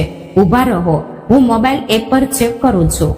એમ કહીને સિદ્ધાર્થે ધ્રુજતા હાથે ખિસ્સામાંથી મોબાઈલ કાઢ્યો અને બેંકની એપ ખોલી. એપ ખોલતા જ મોબાઈલની સ્ક્રીન પર લાલ અક્ષરે એક મેસેજ ચમક્યો. Your account has been freeze by the primary account holder. All linked cards are blocked. એટલે કે તમારું ખાતું મુખ્ય ખાતા ધારક દ્વારા સ્થગિત કરવામાં આવ્યું છે. તમામ લિંક થયેલા કાર્ડ્સ બ્લોક કરવામાં આવ્યા છે. સિદ્ધાર્થના પગ નીચેથી જમીન સરકી ગઈ. તેનો શ્વાસ અટકી ગયો. માએ, પેલી અભણ અને ભોળી માએ એક જ ઝાટકે પૈસાની નળી બંધ કરી દીધી હતી. આ કેવી રીતે શક્ય છે? તેણે લેપટોપ કેવી રીતે ખોલ્યું? સિદ્ધાર્થ, શું થયું? જલ્દી પેમેન્ટ કરને, લોકો આપણી સામે જોઈ રહ્યા છે. કેટલું ઇન્સલ્ટિંગ છે આ! શર્વરી દાંત કચકચાવીને ધીમા અવાજે બૂમ પાડી. સિદ્ધાર્થ કંઈ બોલે તે પહેલા જ શર્વરીનો ફોન વાગ્યો. પાર્કિંગમાંથી તેમના ડ્રાઈવરનો ફોન હતો. તેણે ફોન ઉપાડ્યો અને સામે છેડેથી વાત સાંભળીને તેના ચહેરાનો રંગ સાવ ઉડી ગયો. તેના હાથમાંથી ફોન પડતા પડતા રહી ગયો. સિદ્ધાર્થ, ગાડી આપણે. BMW. શર્વરીના અવાજમાં હવે ઉદ્ધતાઈ નહોતી, પણ એક ભયંકર ડર અને ધ્રુજારી હતી. શું થયું ગાડીને? સિદ્ધાર્થે ચીડાઈને પૂછ્યું. પાર્કિંગમાં કેટલાક ગુંડા જેવા લોકો આવ્યા છે. ફાઇનાન્સ કંપનીના માણસો છે. તેઓ આપણી ગાડી જપ્ત કરીને લઈ જઈ રહ્યા છે. ડ્રાઈવરે તેમને રોકવાનો પ્રયત્ન કર્યો, પણ તેમણે તેને ધક્કો મારી દીધો. તેઓ કહે છે કે ગાડી રાજ્ય બહાર લાવવાનો કેસ થયો છે. શર્વરી જાણે મોલની વચ્ચે જ બૂમો પાડી રહી હતી. સિદ્ધાર્થે બિલિંગ કાઉન્ટર પરના કપડાં એમ જ છોડી દીધા અને તે દોડતો બેઝમેન્ટ પાર્કિંગ તરફ ગયો. શર્વરી તેની પાછળ દોડી રહી હતી. પાર્કિંગમાં પહોંચતા જ તેણે જોયું કે એક મોટા રિકવરી ટ્રક પર તેમની સફેદ ચમકતી કરોડોની BMW કાર ચઢાવવામાં આવી રહી હતી. એ ઉભા રહો, શું કરો છો? મારી ગાડીને હાથ ન લગાડો, પોલીસ કમ્પ્લેન કરીશ હું. સિદ્ધાર્થ બૂમો પાડતો રિકવરી એજન્ટ તરફ દોડ્યો. પેલા એજન્ટને અત્યંત શાંતિથી સિદ્ધાર્થની છાતી પર હાથ રાખીને પાછળ ધકેલ્યો અને ખિસ્સામાંથી એક કાયદાકી કાગળ તેના મોં પર ફેંક્યો. વાંચતા આવડે છે સાહેબ? આ ગાડી તમારા બાપની નથી, પણ ગોખલે કન્સલ્ટન્ટ્સના નામે જ છે. કંપનીની માલિકણ શ્રીમતી અનુરાધા ગોખલેએ આજે સવારે જ ગાડી ચોરી થયાની અને ગેરકાયદેસર રીતે રાજ્ય બહાર લાવવાની પોલીસમાં ફરિયાદ નોંધાવી છે. અમારી પાસે ગાડી જપ્ત કરવાનો કોર્ટનો ઓર્ડર છે. બાજુ પર હટી જાઓ, નહીં તો તમને પણ પોલીસના હવાલે કરવા પડશે. સિદ્ધાર્થ કાગળ વાંચતો રહ્યો અને તેની આંખો ફાટી ગઈ. તેનો અહંકાર, તેની તેડાઈ હવે ચકનાચૂર થઈ ગઈ હતી. અડધા કલાક પહેલા તે બેંગ્લોરનો એક શ્રીમંત અને સફળ માણસ હતો અને હવે તેના ખિસ્સામાં એક રૂપિયો નહોતો અને ફરવા માટે પોતાની ગાડી પણ રહી નહોતી. સિદ્ધાર્થ, આ શું ચાલી રહ્યું છે? મમ્મીએ આવું અચાનક? તેણે એકાઉન્ટ કેવી રીતે ફ્રીઝ કર્યું? શર્વરી ડરને લીધે રડમસ થઈ ગઈ હતી. તું ચૂપ રહે શર્વરી, બધું તારી ઉતાવળ અને તોછડાપણાનું પરિણામ છે. હું અત્યારે જ મમ્મીને ફોન કરું છું. ડોશી પાગલ થઈ ગઈ છે, બીજું કંઈ નહીં. તેને શું લાગ્યું? 2 પૈસા બંધ કરીને અને ગાડી ખેંચીને તે મને ડરાવશે? હમણાં જ તેને સંભળાવું છું. સિદ્ધાર્થે ગુસ્સામાં મોબાઈલ કાઢ્યો અને અનુરાધા બહેનનો નંબર ડાયલ કર્યો. ત્યાં પુણેમાં કોથળુના બંગલામાં અનુરાધા બહેન અત્યંત શાંતિથી સોફા પર બેસીને ચાકુ વાંચી રહ્યા હતા. ફોનની રિંગ વાગી. સ્ક્રીન પર સિદ્ધાર્થ નામ ચમક્યું. અનુરાધાબહેનના ચહેરા પર એક અત્યંત ઠંડુ, ક્રૂર અને વિજયી સ્મિત આવ્યું. તેમણે ફોનની રિંગ પૂરી વાગવા દીધી અને છેલ્લી ક્ષણે ફોન ઉપાડ્યો. બોલો સિદ્ધાર્થ ગોખલે. અનુરાધાબહેનનો અવાજ. બાપરે, આ તેમનો પેલો પ્રેમ ભર્યો ભોળો અવાજ નહોતો. આ અવાજ કોઈ કોર્પોરેટ કંપનીના અત્યંત કડક બોસનો હતો, જે પોતાના ગુનેગાર કર્મચારીને રંગે હાથ પકડ્યા પછી બોલે છે. સામી છેડેથી સિદ્ધાર્થ ગુસ્સામાં તાડુક્યો. મમ્મી, શું ગાંડપણ લગાવ્યું છે આ તે? વૃદ્ધાવસ્થામાં મારા બધા બેંક એકાઉન્ટ કેમ ફ્રીઝ કર્યા અને મોલમાં મારું કાર્ડ ડિક્લાઇન થયું? કેટલું ઇન્સલ્ટ થયું મારું, તને કલ્પના છે? અને પાર્કિંગમાંથી મારી ગાડી કોઈ ગુંડા ઉઠાવી ગયા. તારામાં મગજ જેવું કંઈ છે કે નહીં? તું મારી જ ગાડીની ચોરીની ફરિયાદ નોંધાવે છે. અનુરાધાબહેન અત્યંત શાંતિથી અને ધારદાર શબ્દોમાં બોલ્યા. તારી ગાડી સિદ્ધાર્થ? તું એન્જિનિયરિંગ પાસ થયો પણ કાગળિયા વાંચવાનું ભૂલી ગયો લાગે છે. આરસી બુક પર કોનું નામ છે? ગાડી કંપનીની છે. તે ચોરીને રાજ્ય બહાર લીધી. મેં ફક્ત મારી પ્રોપર્ટી રિકવર કરી છે અને તારા એકાઉન્ટ્સ, એ પૈસા મારા છે. તારે આઝાદી જોઈતી હતી ને, તો હવે જીવ મારા પૈસા વગર. સિદ્ધાર્થ સ્તબ્ધ થઈ ગયો. મમ્મીને આટલું કાયદાકીય જ્ઞાન ક્યારથી આવ્યું? એટલામાં શર્વરીએ સિદ્ધાર્થના હાથમાંથી ફોન ઝૂંટવી લીધો. તેનો અવાજ અતિશય તોછડો અને કર્કશ હતો. અરે સાસુમાં, ગાંડપણ વળગ્યું છે શું તમને? તમારો દીકરો આટલો મોટો હોદ્દા પર નોકરી કરે છે અને તમે તેને મોલમાંથી હાંકી કઢાવો છો? ભીખ માંગતા કરવા નીકળ્યા છો શું પોતાના જ લોહીને? અને પૌત્રોની તો શરમ રાખો. બાળકો ત્યાં ગાડીમાં બેસવાની રાહ જોતા હતા, તેમને તમે રસ્તા પર ઊભા કરી દીધા. તમે માં છો કે કસાય? શર્વરીના આ શબ્દો સાંભળતા જ અનુરાધા ગોખલેની અંદરનો જ્વાળામુખી ઉફાણ પર આવ્યો, પણ તેમનો અવાજ બરફ જેવો ઠંડો હતો. પોત્રોની ચિંતા? હા શર્વરી, પોત્રોની ચિંતા મને શીખવાડે છે તું? અનુરાધા બહેનનો અવાજ હવે કોઈ શ્રાપ જેવો ગુંજો. ગઈકાલે જ્યારે હું બાણેરના ફ્લેટ પર ગઈ હતી, ત્યારે ડસ્ટબિનમાં મને મારા પોત્રોનો પેલો પીળો સ્વેટર પડેલો દેખાયો. જે સ્વેટર મેં મારા સાંધાના દુખાવાની પરવા કર્યા વગર મહિનો આખી રાત જાગીને ગૂંથ્યો હતો. એ સ્વેટર જ્યારે તે કચરામાં ફેંક્યો, લૂંચણિયું બનાવીને ઉકરડામાં નાખ્યો, ત્યારે તારો હાથ ધ્રુજો નહીં? ત્યારે તને પૌત્રોની ચિંતા ન થઈ? જે હાથે મેં તને કોળિયા ભરાવ્યા, એ હાથે બનાવેલો દિવાળીનો નાસ્તો, લાડુ, કરંજિયા, તે સડેલા અન્ન સાથે કચરામાં ફેંક્યા. બરાબર એ જ ક્ષણે આ અનુરાધા ગોખલેના મનમાની માં અને સાસુ કાયમ માટે મરી ગઈ. હવે તમે એક માતા સાથે નહીં, પણ ગોખલે કન્સલ્ટન્સની ફાઇનાન્શિયલ મેનેજર સાથે વાત કરી રહ્યા છો અને મારી કંપની સાથે ફ્રોડ કરનારે હું છોડતી નથી. સામે શર્વરી અને સિદ્ધાર્થનું બોલતી બંધ થઈ ગઈ. મમ્મી બાણેરના ફ્લેટ પર ગઈ. તેણે સ્વેટર અને કચરો જોયો. શર્વરીના હાથ પગ ધ્રુજવા લાગ્યા. તેને શું બોલવું એ ન સમજાયું. મમ્મી મારું સાંભળ. સિદ્ધાર્થ હવે કાલાવાલા કરવા લાગ્યો હતો. એ બધું ભૂલથી થયું હશે. અમે ઘર શિફ્ટ કરવાની ઉતાવળમાં હતા.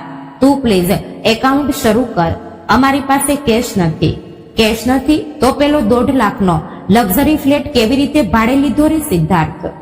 અનુરાધા બહેને પોતાનો છેલ્લો અને સૌથી મોટો બોમ્બ ફેંક્યો. તને શું લાગ્યું? તું મારી 2018ની પાવર ઓફ એટર્નીનો દુરુપયોગ કરીને, મારી બનાવટી સહીઓ કરીને મને ગેરેન્ટર બનાવીશ અને મને ખબર પણ નહીં પડે? પોતાની જ માતાની છેતરપિંડી કરી તે. એડવોકેટ કાળેએ આ તારો બધો જ ફ્રોડ પકડી પાડ્યો છે. અને સિદ્ધાર્થ ગોખલે, કાન ખોલીને સાંભળ. અનુરાધા બહેનનો શ્વાસ થોડો વધી ગયો હતો, પણ શબ્દોમાં કડકાઈ જરાય ઓછી થઈ નહોતી. મારા વકીલે બેંગ્લોરના એ ફ્લેટના માલિકને અને લીઝ કંપનીને ફ્રોડ અને ફોર્જરીની નોટિસ મોકલી દીધી છે. મારી ગેરંટી મેં રદ કરી છે. આનો અર્થ છે કે બરાબર 48 કલાકમાં એ ઘર માલિક તમને એ ઘરમાંથી કાઢી હાંકશે. તમારી પાસે ન પૈસા છે, ન ગાડી છે, અને કાલે તમારી પાસે રહેવા માટે પણ ઘર નહીં હોય. You are on the street now. તમે હવે રસ્તા પર આવી ગયા છો. મમ્મી આવું ન કર. નીલ અને ઈરા માટે તો. સિદ્ધાર્થ રડવા લાગ્યો હતો. મારા પુત્રોને વચ્ચે ન લાવો.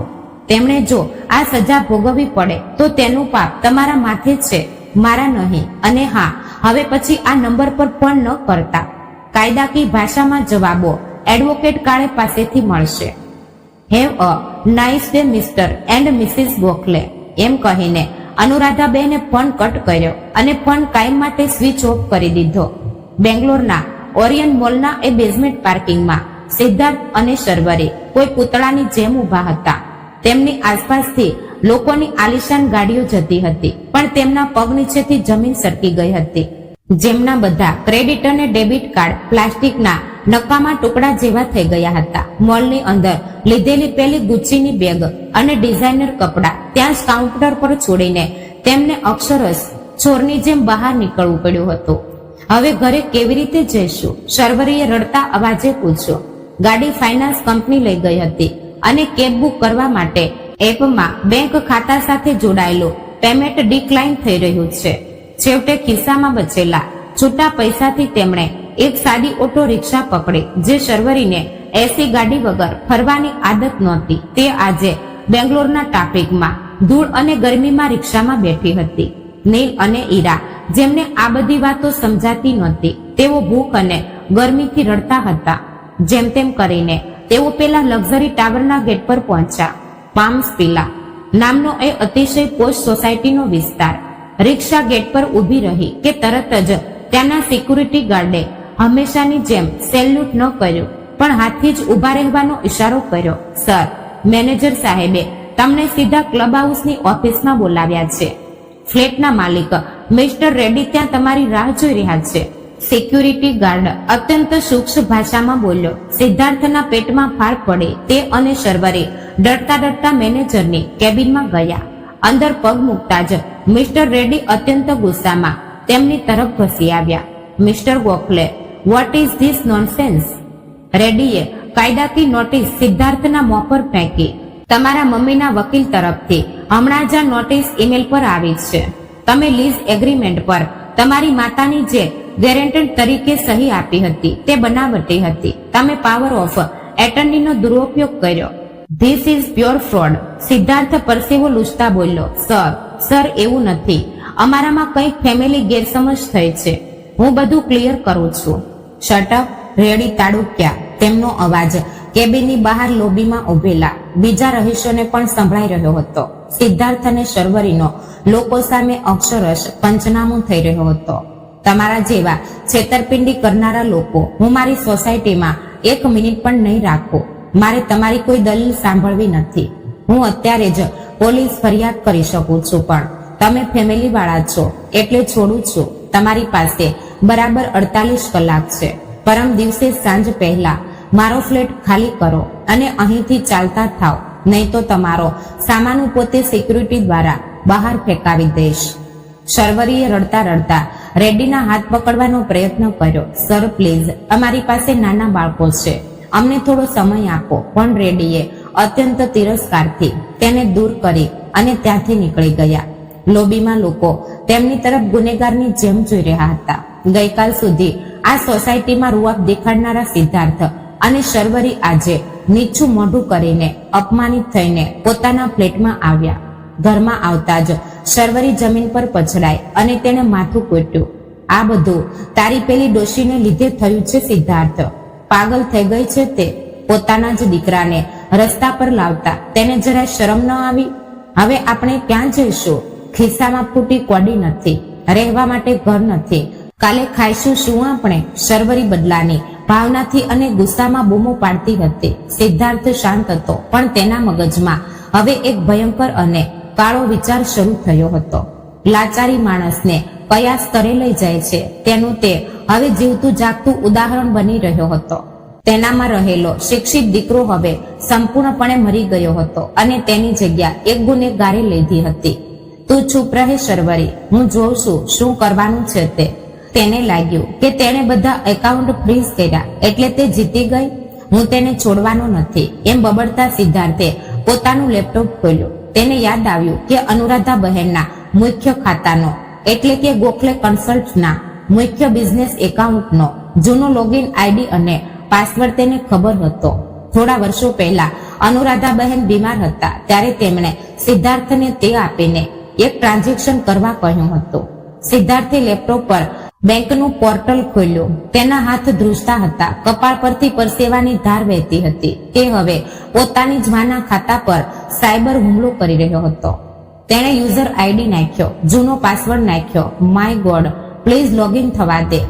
એકવાર આમાંથી 50 લાખ રૂપિયા હું બીજા એકાઉન્ટમાં ટ્રાન્સફર કરી લઉં, પછી બધું ઠીક થઈ જશે. તે મનમાં પ્રાર્થના કરી રહ્યો હતો. તેણે 50 લાખ રૂપિયાની રકમ નાખી અને ટ્રાન્સફર બટન પર ક્લિક કર્યું. પણ અહીં સિદ્ધાર્થનો દાવ સફળ થાય તે પહેલા જ પુણેમાં અનુરાધા ગોખલેએ ચેસની આખી બાજી પલટી નાખી હતી.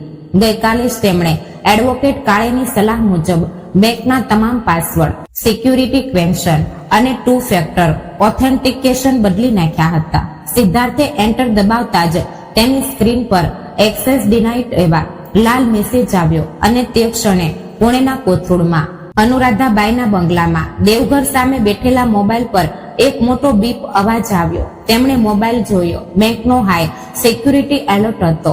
અનધિકૃત લોગિન પ્રયાસ મળી રહ્યો છે. આઈપી એડ્રેસ, રકમનો પ્રયાસ.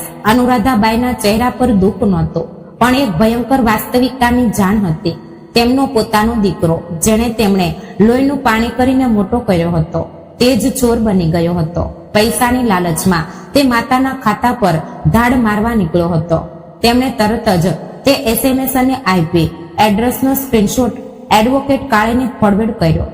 થોડી સેકન્ડોમાં કાળેનો ફોન આવ્યો. વહીની, જોયું તમે? આ તો આખરે 50 લાખની છેતરપિંડી કરવાનો પ્રયાસ છે.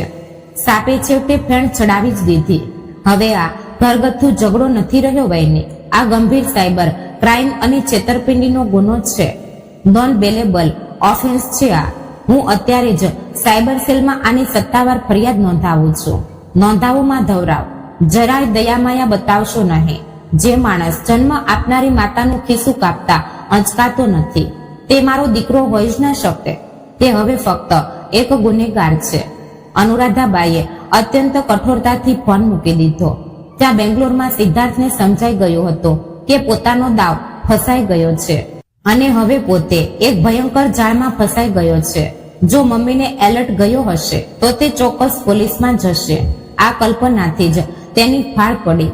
હવે રેડ્ડીના 48 કલાકની રાહ જોવી જોખમી હતી.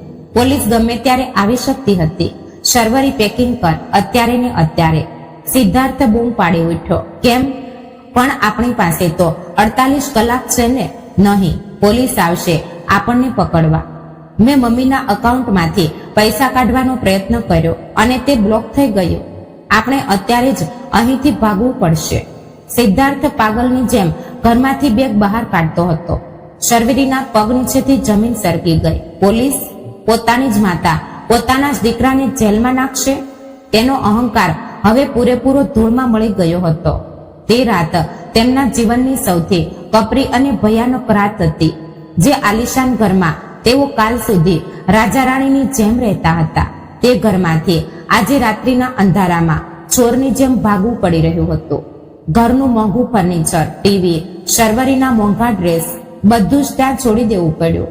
ફક્ત શરીર પરના કપડાં અને થોડો જરૂરી સામાન 2 બેગમાં ભરીને તેઓ બહાર નીકળ્યા. નીલ અને ઈરા ઊંઘમાંથી જાગી ગયા હોવાથી રડતા હતા. શર્વરીએ પોતાના ગળાની સોનાની ચેન સાંજે જ એક સ્થાનિક સોની પાસે વેચીને થોડા હજાર રૂપિયા રોકડા ભેગા કર્યા હતા, જેથી પુણેની બસની ટિકિટ કાઢી શકાય. રાતના 2 વાગ્યા હતા. બેંગ્લોરની તે લક્ઝરી સોસાયટી શાંતિથી સૂતી હતી. સિદ્ધાર્થ બંને હાથમાં ભારે બેગ ખેંચી રહ્યો હતો. શર્વરીએ એક હાથમાં ઈરાને તેડી હતી અને બીજા હાથે નીલને ખેંચી રહી હતી. સિક્યુરિટી ગાર્ડ તેમની તરફ અત્યંત તિરસ્કારભરી નજરે જોઈ રહ્યો હતો. કાલ સુધી આ જ ગાર્ડને શર્વરી એ અહીં આવ કહીને તુચકારથી બોલાવતી હતી. આજે તે ગાર્ડ તેમના ભાગી જવાની મજા જોઈ રહ્યો હતો. માંડ માંડ તેઓ સોસાયટીની બહાર નીકળ્યા. ત્યાંથી એક રિક્ષા પકડીને બેંગ્લોરના મેજેસ્ટિક બસ સ્ટેન્ડ પર આવ્યા. તે અસ્વચ્છ, ભીડભાડ અને ગંદકીથી ભરેલું બસ સ્ટેન્ડ, જ્યાં બેસવા માટે સરખું બાકડું પણ નહોતું. શર્વરી, જેણે ગઈકાલે જ 85,000ની ખરીદી કરી હતી, તે આજે એક અસ્વસ્થ બાકડા પર પોતાના બાળકોને છાતીએ લગાડીને ચોધાર આંસુએ રડતી હતી. સિદ્ધાર્થે એસટી બસની ટિકિટ કાઢી. પુણે જનારી તે સાદી સ્લીપર વગરની લાલ ડબ્બા જેવી બસમાં તેઓ ચડ્યા. બસ શરૂ થઈ અને સિદ્ધાર્થે આંખો મીચી દીધી. તેને હવે સમજાઈ ગયું હતું કે જે માતાના પ્રેમ અને સાધ્વીને તેણે કચરો સમજીને ફેંકી દીધા હતા. તે માતાએ માત્ર 2 જ દિવસમાં તેની શું લાયકાત કરી નાખી હતી. રવિવારની સવાર પુણેમાં હંમેશની જેમ જ એક આહલાદક અને શાંત સવાર ઉગી હતી. કોથરૂડના રસ્તાઓ પર મોર્નિંગ વોક માટે જનારા અને તાજું દૂધ છાપું લાવનારાઓની રોજની ચહલ પહલ શરૂ હતી. પણ સ્વારગેટ તરફથી કોથરૂડની દિશામાં આવતી એક રિક્ષામાં જાણે કોઈ ભયંકર વાવાઝોડાને શાંતિ છવાયેલી હતી. આખી રાત એસટી બસના તે લાલ ડબ્બામાં ધક્કા ખાતા ખાતા સિદ્ધાર્થ શર્વરી અને તેમના 2 બાળકો પુણે પહોંચ્યા હતા. કાલ સુધી બેંગ્લોરના લક્ઝરી મોલ્સમાં લાખો રૂપિયાની ઉડાવગીરી કરનારો આ જોડું આજે અક્ષરશ રસ્તા પરના ભિખારી જેવું દેખાતું હતું. શર્વરીના વાળ વિખરાયેલા હતા. ચહેરા પરનો મેકઅપ પરસેવા અને ધૂળથી કાળો પડી ગયો હતો અને આંખો નીચે આખી રાત ન ઊંઘવાને કારણે કાળા કુંડાળા આવી ગયા હતા. સિદ્ધાર્થની હાલત તો તેનાથી પણ ખરાબ હતી. કાલે પહેરેલો તે મોંઘો ડિઝાઇનર શર્ટ હવે છોડાઈ ગયો હતો. તેના પર એસટી બસની સીટની ધૂળ ચોંટી હતી અને તેનો ચહેરો કોઈ ગુનેગાર જેવો ઉતરી ગયો હતો. નીલ અને ઈરા, આ 2 નિર્દોષ જીવ ભૂખ અને મુસાફરીના થાકથી કરમાઈ ગયા હતા. રિક્ષા કોથરૂડના તે પ્રશસ્ત ગોખલેવાળા બહાર આવીને ઊભી રહી. ખિસ્સામાં બચેલા છેલ્લા થોડા રૂપિયા રિક્ષાવાળાને આપીને સિદ્ધાર્થ અને શર્વરી બેગ ખેંચતા બંગલાના મોટા લોખંડી ગેટ પાસે આવ્યા. આ એ જ ગેટ હતો જ્યાંથી થોડા દિવસો પહેલા તેઓ અત્યંત અભિમાનથી અને માતાને કહ્યા વગર ભાગી ગયા હતા. સિદ્ધાર્થે એક લાંબો નિસાસો નાખ્યો. આખરે ઘરે આવી ગયા આપણે, એમ બબડતા તેણે ખિસ્સામાંથી ગેટની જૂની ચાવી કાઢી અને તાળામાં ભરાવી. તેણે ચાવી ફેરવવાનો પ્રયત્ન કર્યો પણ ચાવી ફરી જ નહીં. તેણે ફરી એકવાર તાકાત લગાવીને જોયું પણ બધું વ્યર્થ. તેની આંખો ફાટી ગઈ. તેણે ધ્યાનથી જોયું ત્યારે ખબર પડી કે ગેટનું જૂનું તાળું ત્યાં હતું જ નહીં. ત્યાં એક નવું અત્યંત મજબૂત પિત્તળનું તાળું લગાવવામાં આવ્યું હતું. શું થયું? ખોલને જલ્દી. બાળકો ભૂખથી વ્યાકુળ થયા છે. લોકો આપણી સામે જોઈ રહ્યા છે. શર્વરી ચીડાઈને બોલી. તાળું? મમ્મીએ તાળું બદલી નાખ્યું છે શર્વરી. મારી ચાવી લાગતી નથી. સિદ્ધાર્થનો અવાજ હવે રડમસ થઈ ગયો હતો. તેના પગ નીચેથી જમીન ફરી એકવાર હચમચી ગઈ. આ સાંભળતા જ શર્વરીનો સંયમ છૂટી ગયો. કાલથી થયેલું અપમાન, બસની તે ભયાનક મુસાફરી અને હવે આ બંધ ગેટ, તેના શરીરમાં જાણે ગુસ્સાનું ભૂત સવાર થયું. તેણે તે લોખંડી ગેટને બંને હાથે જોરથી ધક્કા મારવા માંડ્યા. મમ્મી, એ મમ્મી, દરવાજો ખોલ.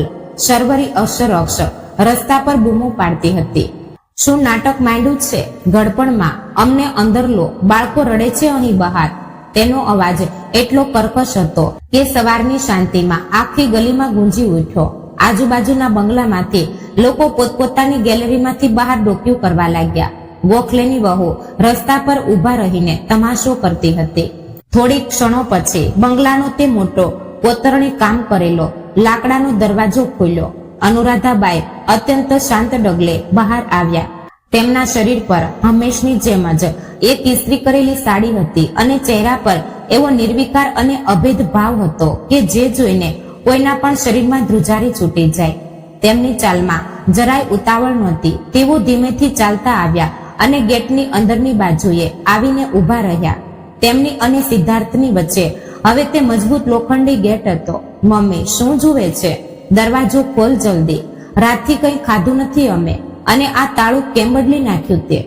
સિદ્ધાર્થ ગેટના સળિયા પકડીને કરગરી રહ્યો હતો.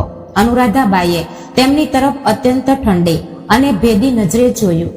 તેમના અવાજમાં કાળ જેવો કડપ હતો. કારણ કે આ ઘર હવે તમારું નથી. એટલે શું? અમારું નથી? શર્વરી ગેટની બહારથી બરાડતી હતી. તેનો ખોટો ગુસ્સો અને ઉદ્ધતાએ હજી ગઈ નહોતી. આ મારા પતિનું ઘર છે, તમારા બાપનું નહીં. તમે શું અમને બેદખલ કરશો? કાલથી અમારું જે નુકસાન કર્યું છે ને, તમે ગાડીઓ ખેંચી ગયા, અમારા અકાઉન્ટ ફ્રીઝ કર્યા, બધું સહન કર્યું મેં. પણ હવે હદ થઈ ગઈ. ચૂપચાપ ગેટ ખોલો, નહીં તો હું અત્યારે જ પોલીસને બોલાવું છું. અનુરાધાબાઈના ચહેરા પર એક સ્મિત ફરક્યું. પોલીસને ચોક્કસ બોલાવ શર્વરી. ઉલટું તો મારો શ્રમ બચાવશે. ગઈકાલે બેંગ્લોરથી કોઈએ મારા પ્રાઇવેટ બેંક અકાઉન્ટમાં ઘૂસીને 50 લાખ રૂપિયા ચોરવાનો પ્રયત્ન કર્યો છે. મારો દીકરો જ્યારે પુણેથી ગયો ત્યારે તે કૃતજ્ઞ હતો. પણ ગઈકાલે તે એક ચોર અને સાયબર ક્રિમિનલ બની ગયો. સાયબર સેલ્સની કમ્પ્લેન્ટ ડ્રાફ્ટ કરીને એડવોકેટ કાળેના ટેબલ પર તૈયાર છે. ફક્ત મારી સહી બાકી છે. બોલાવ પોલીસને, જોઈએ કોને અંદર નાખે છે તે. આ સાંભળતા જ સિદ્ધાર્થના ચહેરા પરનું બધું જ લોહી ઉડી ગયું. તે જમીન પર જ ઘૂંટણીએ બેસી ગયો. તેને સમજાઈ ગયું કે 50 લાખની ચોરીનો પ્રયત્ન માતાને ખબર પડી ગઈ છે. હવે તેની પાસે બચવા માટે કોઈ માર્ગ રહ્યો નહોતો. મમ્મી, મને માફ કરી દે. મારી બહુ મોટી ભૂલ થઈ ગઈ. મારે નથી રહેવું બેંગ્લોર. હવે બધું છોડીને આવ્યા છીએ મમ્મી. ખિસ્સામાં એક રૂપિયો નથી. પ્લીઝ અમને ઘરમાં લે મમ્મી, પ્લીઝ. સિદ્ધાર્થ હવે નાના બાળકની જેમ ધ્રુસકે ને ધ્રુસકે રડતો હતો. પણ અનુરાધા ગોખલે હવે ઓગળે તેમ નહોતા. મારા ઘરમાં ચોર અને છેતરપિંડી કરનારાઓ માટે જગ્યા નથી. તમે મારી પીઠમાં ખંજર ભોંક્યું. પાવર ઓફ એટર્નીનો દુરુપયોગ કરીને મારા જ નામે લોન લેવા નીકળ્યા હતા. અને શર્વરી, તું મને પૂછે છે કે આ મારા પતિનું ઘર છે? હા, આ મારા પતિએ બનાવેલું ઘર છે, તારા પતિએ નહીં. મારા પતિને અને મારી મિલકત છે આ. તમે તો ફક્ત મફતનું ખાનારા સાપ છો. આ માતાએ તમને બધું જ આપ્યું. તેને તમે કચરાપેટીમાં ફેંકી દીધી. તે નીલનું સ્વેટર, તે દિવાળીનો નાસ્તો જ્યારે તે કચરાપેટીમાં ફેંક્યો હતો ને શર્વરી, ત્યારે જ આ ઘરના દરવાજા તમારા માટે કાયમ માટે બંધ થઈ ગયા હતા. શર્વરીનો અવાજ હવે પૂરેપૂરો બંધ થઈ ગયો હતો. ફ્લેટમાં ફેંકેલો કચરો મમ્મીએ જોયો છે. તે સાંભળીને તેને થતું હતું કે ધરતી માર્ગ આપે તો તે સમાઈ જાય. એટલામાં ગેટની બહારથી એક અતિશય દયામણો અને નબળો અવાજ આવ્યો. દાદી, દાદી, મને બહુ ભૂખ લાગી છે. મને ઊંઘ આવે છે દાદી.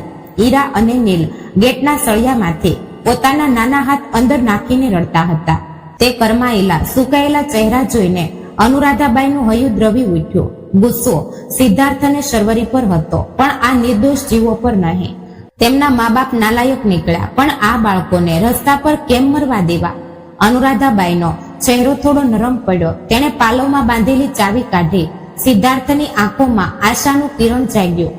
અનુરાધાબાઈએ તાળું ખોલ્યું. ગેટ ફક્ત 2.5 ફૂટ જ ખોલ્યો. નીલ, ઈરા, આવો બેટા. દાદીએ તમારા માટે ગરમ ગરમ પૌવા બનાવ્યા છે. અનુરાધાબાઈએ અત્યંત વાલથી બાળકોને બોલાવ્યા. બાળકો દોડતા ગેટની અંદર ઘૂસી ગયા અને અનુરાધાબાઈને વળગીને રડવા લાગ્યા. અનુરાધાબાઈએ તેમની પીઠ પર માયાથી હાથ ફેરવ્યો. સિદ્ધાર્થ અને શર્વરીએ આ તક જોઈને અંદર ઘૂસવાનો પ્રયત્ન કર્યો. શર્વરીએ ગેટને ધક્કો દઈને પગ અંદર મૂક્યો, પણ તે જ ક્ષણે અનુરાધાબાઈએ પોતાનો હાથ આગળ કરીને ગેટને એવો મજબૂત રીતે રોક્યો કે શર્વરી ત્યાં જ થંભી ગઈ.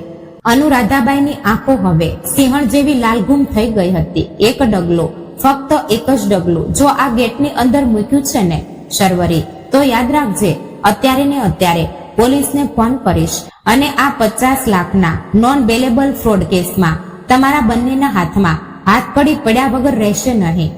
તમારા જામીન માટે કોઈ વકીલ પણ ઊભો નહીં રહે પુણેમાં. પાછળ હટો. તેમનો અવાજ ગાજતી વીજળી જેવો હતો. શર્વરી અને સિદ્ધાર્થ ડરના માર્યા 2 ડગલા પાછળ હટી ગયા. તેમની નજર સામે જ અનુરાધાબાઈએ તે ભારે લોખંડી ગેટ અત્યંત નિર્દયતાથી તેમના મોઢા પર બંધ કરી દીધો. કચ્છ એવા અવાજ સાથે ગેટને ફરીથી તે મજબૂત તાળું મારી દીધું. માતાએ પોતાના જ દીકરાને રસ્તા પર રજળતો મૂકી પોતાના ઘરના દરવાજા બંધ કરી દીધા હતા. સિદ્ધાર્થ અને શર્વરી હવે તે ગેટ બહાર રસ્તાની ધૂળમાં એકબીજા સામે હતાશ થઈને જોઈ રહ્યા હતા. આજે તેમનો અહંકાર, તેમની સંપત્તિ, તેમનું અભિમાન બધું જ તે બંધ દરવાજા બહાર કચરાની જેમ પડ્યું હતું. કર્મોનો સૌથી મોટો અને ભયાનક ફટકો આજે તેમના ચહેરા પર પડ્યો હતો. લોખંડી ગેટનો તે અવાજ સિદ્ધાર્થના કાનમાં ફાંસીની સજાની જેમ ગૂંજતો રહ્યો. સામેનો તે ભવ્ય લાકડાનો દરવાજો કાયમ માટે બંધ થઈ ગયો હતો. અંદર તેના બાળકો હતા. તેનું બાળપણ જે ઘરમાં ગયું હતું તે ઘર હતું, અને તેનાથી પણ વધુ મહત્વનું એટલે કે તેની તે જન્મદાત્રી માતા હતી, જેનો પ્રેમ તેણે પૈસા અને અહંકારના નશામાં કચડી નાખ્યો હતો. સિદ્ધાર્થ ત્યાં જ કોથળુના તે તપેલા ફૂટપાથ પર ઘૂંટણીએ બેસી ગયો. તેમણે પોતાના બંને હાથ માથા પર મૂક્યા અને તે એક નાના બાળકની જેમ હિપકા ભરીને રડવા લાગ્યો. આજુબાજુના બંગલાના વોચમેન, રસ્તા પરથી પસાર થતા લોકો અને કાલ સુધી જેમના સામે તે હું અમેરિકાથી આવ્યો છું, બેંગ્લોરમાં સેટલ છું એવો રૂઆબ ચાટતો હતો, તે પડોશીઓ આજે બધા તેને ભિખારી જેવી હાલત જોઈ રહ્યા હતા. શર્વરીની હાલત તો તેનાથી પણ ભયાનક, જેના શરીર પર કાલ સુધી લાખોના દાગીના અને ડિઝાઇનર કપડાં હતા, તે આજે ધૂળથી ખરડાયેલા છોડાયેલા કપડામાં ગેટને અઢેલીને શૂન્ય મસ્તક થઈને નીચે બેસી ગઈ હતી. તેની આંખોમાં પાણી પણ હવે સુકાઈ ગયું હતું. તેનો તે ખોટો અહંકાર હવે પૂરેપૂરો માટીમાં મળી ગયો હતો. 15-20 મિનિટ એમ જ વીતી ગઈ. રસ્તા પર ગરમી વધી રહી હતી. એટલામાં ગેટની અંદરથી ફરીથી ડગલાનો અવાજ આવ્યો. સિદ્ધાર્થે આશા સાથે માથું ઊંચું કરીને જોયું. અનુરાધાબાઈ ફરી ગેટ પાસે આવ્યા. તેમના ચહેરા પર નહોતો ગુસ્સો કે નહોતી દયા. તેમનો ચહેરો એક ન્યાયાધીશ જેવો અત્યંત કઠોર અને સ્થિતિપ્રજ્ઞ હતો. તેમણે આ વખતે ગેટ ખોલ્યો નહીં, પણ ગેટના બે સળિયા વચ્ચેથી એક કથ્થઈ રંગની જાડી ફાઇલ અને એક પેન સિદ્ધાર્થ તરફ આગળ ધરી. રડવાથી કંઈ મળવાનું નથી સિદ્ધાર્થ. તારા મગરના આંસુ જોઈને ઓગળી જનારી તે જૂની ભોળે અનુરાધા હવે આ દુનિયામાં નથી રહી. આ લે અને વાંચી જો. અનુરાધાબાઈનો અવાજ બરફ જેવો ઠંડો હતો. સિદ્ધાર્થે ધ્રુજતા હાથે તે ફાઇલ ખોલી. તેમાં એડવોકેટ કાળેએ તૈયાર કરેલા એક અત્યંત કાયદેસરનો કરાર હતો. પહેલા પાના પર મોટા અક્ષરોમાં લખ્યું હતું, હક, ત્યાગ અને કબજાનો કરાર. શું છે આ મમ્મી? સિદ્ધાર્થનો અવાજ કાંપતો હતો. તારા કર્મોનો હિસાબ. અનુરાધાબાઈની નજર સ્થિર હતી. આમાં 3 શરતો છે અને તે તારે બિનશરતી માનવી જ પડશે. પહેલી શરત, આ ક્ષણે તું અને તારી પત્ની આ ગોખલે પરિવારની તમામ સંપત્તિ પરથી, આ બંગલા પરથી અને કંપનીના તમામ શેર્સ પરથી તમારો કાયદેસરનો હક કાયમ માટે છોડી રહ્યા છો. તમે તમારી પોતાની મરજીથી હક છોડ ત્યાગપત્ર પર સહી કરી રહ્યો છો. મારા પતિના અને મારા લોહીનું પાણી કરીને કમાયેલા પૈસા પર હવે તમારો 1 રૂપિયાનો પણ અધિકાર રહેશે નહીં. બીજી શરત, નીલ અને ઈરા માત્ર પુત્ર પુત્રી છે. જ્યાં સુધી તમે બંને પતિ પત્ની પોતાની હિંમત પર કોઈની પણ મદદ વગર નોકરી કરતા નથી, પોતાના પગ પર ઊભા રહીને સન્માનથી જીવવાની લાયકાત સાબિત કરતા નથી, ત્યાં સુધી બાળકો મારી પાસે જ રહેશે, આ ઘરમાં રહેશે. તમારા જેવા ભિખારી, ફ્રોડ અને જૂઠું બોલતા મા બાપ સાથે રસ્તા પર ધક્કા ખાવા માટે હું મારા પોત્રો પોત્રીઓને નહીં છોડું. બાળકોનો વિષય આવતા જ શર્વરીમાં અચાનક જોર આવ્યું. તે તડપીને ઊભી થઈ ગઈ અને ગેટ પાસે આવીને બોલી, ના, આ ક્યારેય શક્ય નથી. બાળકો મારા છે. તમે તેમને મારાથી છીનવી શકો નહીં. હું કોર્ટમાં જઈશ, પોલીસમાં જઈશ. જા, અત્યારે જ જા. અનુરાધાબાઈએ શર્વરીની આંખોમાં આંખ પોરોવીને એવો કડક અવાજ કાઢ્યો કે શર્વરીની બોલતી બંધ થઈ ગઈ. કયા મોઢે કોર્ટમાં જશે શર્વરી? શું કહેશે જજને કે તારી પાસે રહેવા માટે ઘર નથી, ખિસ્સામાં પૈસા નથી અને મોલમાં ક્રેડિટ કાર્ડ ડિક્લાઇન થવા પર તું બાળકો સામે જ અપમાનિત થઈને ભાગી આવી છે. જે માતા પાસે પોતાના બાળકોને ખવડાવવા માટે 2 રૂપિયા નથી, તેને કઈ કોર્ટ બાળકોનો કબજો આપશે? અને તું પોલીસની ભાષા કરે છે ને, તો તારી ત્રીજી શરત પણ ધ્યાનથી સાંભળી લે. અનુરાધાબાઈએ ફરી સિદ્ધાર્થ તરફ મોઢું ફેરવ્યું. સિદ્ધાર્થ, આ મારી ત્રીજી અને છેલ્લી શરત છે. જો તે આ કાગળો પર અત્યારે જ આ ક્ષણે સહી નહીં કરી તો એડવોકેટ કાળેના ટેબલ પર તારી તે 50 લાખની સાયબર ચોરીની અને મારી પાવર ઓફ એટર્નીની છેતરપિંડીની FIR તૈયાર છે. ફક્ત એક ફોનની રાહ જોઈ રહ્યા છે.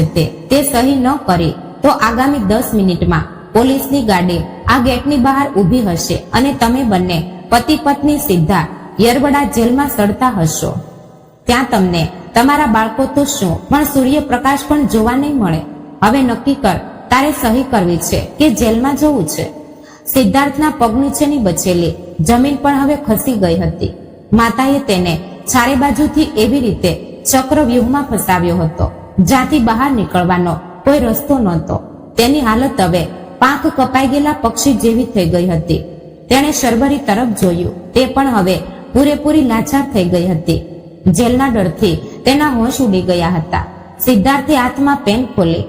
તેના હાથ એટલા ધ્રુજતા હતા કે તે પેન સરખી પકડી પણ શકતો નહોતો. તેના આંસુ તે લીગલ પેપર પર ટપટપ પડતા હતા. જે હાથે કાલ સુધી તે લાખોની ડીલ્સ પર સહી કરતો હતો, તે જ હાથે આજે તે પોતાને રસ્તા પરનો ભિખારી જાહેર કરનારા કાગળ પર સહી કરી રહ્યો હતો. તેણે એક પછી એક બધા પાના પર સહી કરી. શર્વરીએ પણ રડતા રડતા સાક્ષી તરીકે સહી કરી દીધી. અનુરાધાબાઈએ ગેટના સળિયા વચ્ચેથી તે ફાઇલ પાછી લીધી. તે ફાઇલ હાથમાં લેતા તેના ચહેરા પર એક વિજેતાનો રૂઆબ હતો.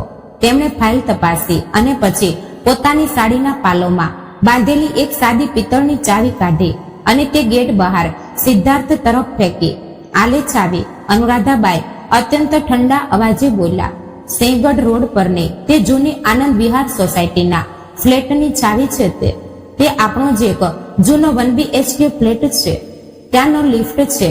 નો કોઈ લક્ઝરી ફર્નિચર, ફક્ત 4 દિવાલો અને એક પંખો છે.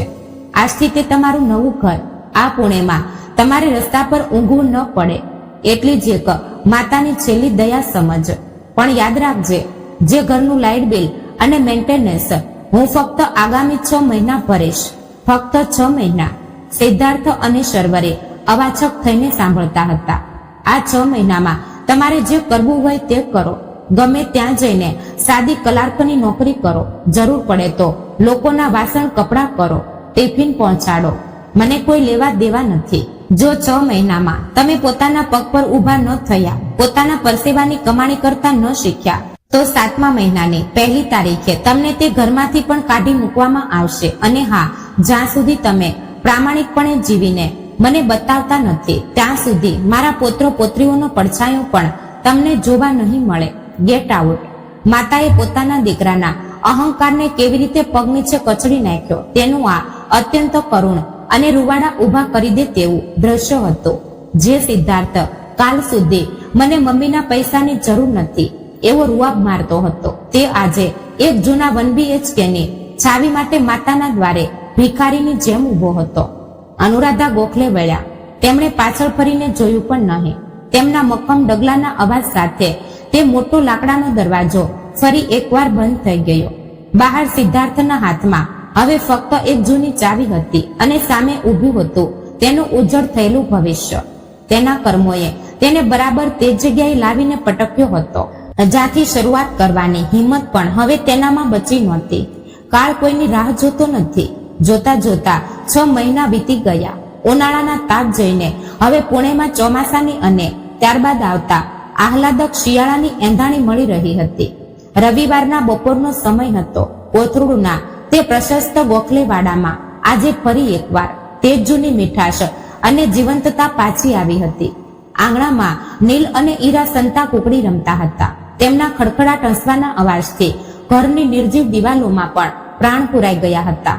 રસોડામાં અનુરાધાબાઈ રસોઈ કરી રહ્યા હતા. આજે તેમણે પોત્ર પોત્રીઓને પસંદગીની પૂરી શાક અને શ્રીખંડનો બેત કર્યો હતો. વઘારની સુગંધ આખા ઘરમાં ફેલાઈ રહી હતી. અનુરાધાબાઈના ચહેરા પર આજે એક અલગ જ સાત્વિક શાંતિ હતી. 6 મહિના પહેલા આ જ ઘરમાંથી જે વાવાઝોડાએ તેમને પાયમાલ કરવાનો પ્રયત્ન કર્યો હતો, તે વાવાઝોડાને તેમણે પોતાની હિંમત પર શાંત કર્યું હતું. એટલામાં બહારના મુખ્ય લોખંડી ગેટની બેલ વાગી. ટિંગ ટોંગ. દાદી, હું જોઉં છું કોણ આવ્યું છે. નીલ દોડતો ગેટ પાસે ગયો. થોડી ક્ષણોમાં જ તે અંદર આવ્યો. દાદી, મમ્મી પપ્પા આવ્યા છે. અનુરાધાબાઈએ ગેસ ધીમો કર્યો, પાલવથી હાથ લૂછા અને તેઓ ધીમે ડગલે બહાર આવ્યા. તેમણે ગેટ ખોલ્યો. સામે ઉભેલું દ્રશ્ય જોઈને એક ક્ષણ માટે તેમના હૃદયના ધબકારા છુપાઈ ગયા, પણ તેમણે ચહેરા પરના ભાવો જરાય બદલાવા દીધા નહીં. સામે ઊભો હતો તેમનો સિદ્ધાર્થ દીકરો અને વહુ શર્વરી. પણ તે સિદ્ધાર્થ શર્વરી નહોતા જે 6 મહિના પહેલા લાખોની ગાડીઓમાં ફરતા હતા અને બ્રાન્ડેડ કપડા વગર ઘરની બહાર નીકળતા નહોતા. આજે સિદ્ધાર્થના શરીર પર એક સાદો આછા રંગનો સુતરાઉ શર્ટ અને એક જૂની પેન્ટ હતી. તેના વાળ વિખરાયેલા હતા અને તડકામાં રઝળીને તેનો ચહેરો શામ પડી ગયો હતો. તેના પગમાં મોંઘા શૂઝ નહોતા, પણ એક સાદી ચામડાની ચપ્પલ હતી. શર્વરીની હાલત પણ તેવી જ હતી, જેના શરીર પર કાલ સુધી લાખોના દાગીના રહેતા. તેના ગળામાં આજે ફક્ત એક સાદી મંગળસૂત્રની માળા હતી.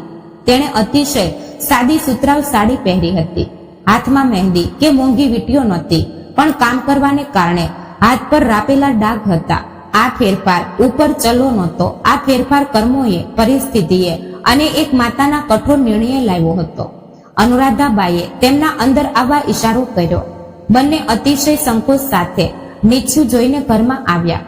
ઘરમાં પગ મૂકતા જ સિદ્ધાર્થ અને શર્વરીએ એક સાથે નીચે નમીને અનુરાધાબાઈના સરળ સ્પર્શ કર્યા. તેમની આંખો ભીની હતી, જેમાં કોઈ જૂઠું નાટક નહોતું, પણ એક સાચા પશ્ચાતાપની સાક્ષી હતી. ઉઠો, અંદર આવો, અનુરાધાબાઈ શાંતિથી બોલ્યા અને સોફા પર જઈને બેઠા. શર્વરીએ પોતાના હાથમાં રહેલી એક કાપડની થેલી ખોલી. તેમાંથી તેણે એક નાનો સ્ટીલનો ડબ્બો કાઢ્યો અને તે ધ્રુજતા હાથે અનુરાધાબાઈની સામે ટીપોઈ પર મૂક્યો. મમ્મી, મેં ગઈકાલે રાત્રે પોતાના હાથે તમારા માટે શીરો બનાવ્યો છે. શર્વરીનો અવાજ કાંપતો હતો. અનુરાધાબાઈએ તે ડબ્બા તરફ જોયું. શર્વરી અચાનક અનુરાધાબાઈના પગ પાસે જમીન પર જ બેસી ગઈ અને ધ્રુસકે ને ધ્રુસકે રડવા લાગી.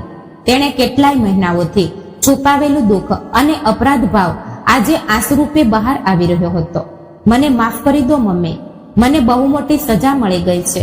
બેંગ્લોરના ફ્લેટમાં હતા ત્યારે મેં તમારો તે પ્રેમથી ગૂંથેલો સ્વેટર કચરામાં ફેંકી દીધો હતો. તમે પ્રેમથી આપેલો નાસ્તો મેં ઉકરડામાં ફેંકી દીધો હતો. મમ્મી, આજે મને અન્નના એક એક દાણાની કિંમત સમજાય છે.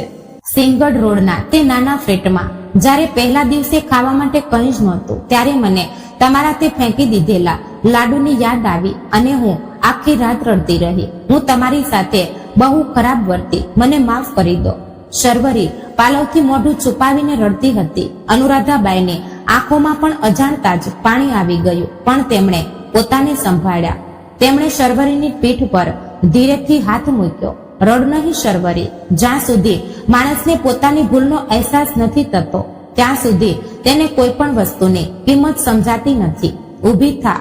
સિદ્ધાર્થ પણ હવે આંખો લૂછતો ઊભો હતો. અનુરાધાબાઈએ તેને સોફા પર બેસવા કહ્યું. હિસાબ આવ્યો છે? અનુરાધાબાઈનો અવાજ હવે એક માતાનો નહીં, પણ એક ફાઇનાન્સિયલ મેનેજર જેવો હતો. સિદ્ધાર્થ તરત જ પોતાના ખિસ્સામાંથી એક નાની જૂની ડાયરી કાઢી અને અનુરાધાબાઈના હાથમાં આપી. હા મમ્મી, આ છેલ્લા 6 મહિનાનો પૂરો હિસાબ છે. હું એક લોજિસ્ટિક કંપનીમાં સાદા કલાક તરીકે નોકરી કરું છું. દિવસમાં 9 કલાક કામ કરું છું. મહિનાના 18,000 રૂપિયા પગાર મળે છે. અને શર્વરીએ ઘર ચલાવવામાં મદદ કરવા માટે સિંહગઢ રોડ પર આજુબાજુના વિદ્યાર્થીઓ માટે ટિફિન આપવાનો વ્યવસાય શરૂ કર્યો છે. રોજ સવારે ઉઠીને તે 20 જણાનું ટિફિન બનાવે છે. તેમાંથી મહિનાના 12,000 રૂપિયા મળે છે. કુલ 30,000 રૂપિયા. સિદ્ધાર્થ આગળ કહેવા લાગ્યો. મમ્મી, આ 30,000 માંથી અમે રાશન, લાઇટ બિલ અને બસનો પાસ કાઢીએ છીએ. છેલ્લા 6 મહિનાથી અમે હોટલ પર જમ્યા નથી કે નવા કપડાં પણ લીધા નથી. એક રૂપિયો મહેનતનો છે અને અમે 5,000 રૂપિયા દર મહિને બચાવ્યા છે. આલે. સિદ્ધાર્થે ડાયરીમાંથી થોડી નોટો કાઢી અને અનુરાધાબાઈ સામે મૂકી. આ તારા તે ફ્લેટનું ગયા મહિનાનું ભાડું. પણ હવે અમે અમારા પગ પર ઊભા છીએ. અમે ભાડું આપી શકીએ છીએ. અનુરાધાબાઈએ તે ડાયરીના આંકડા તરફ અને સામે મૂકેલા તે મહેનતના પૈસા તરફ જોયું.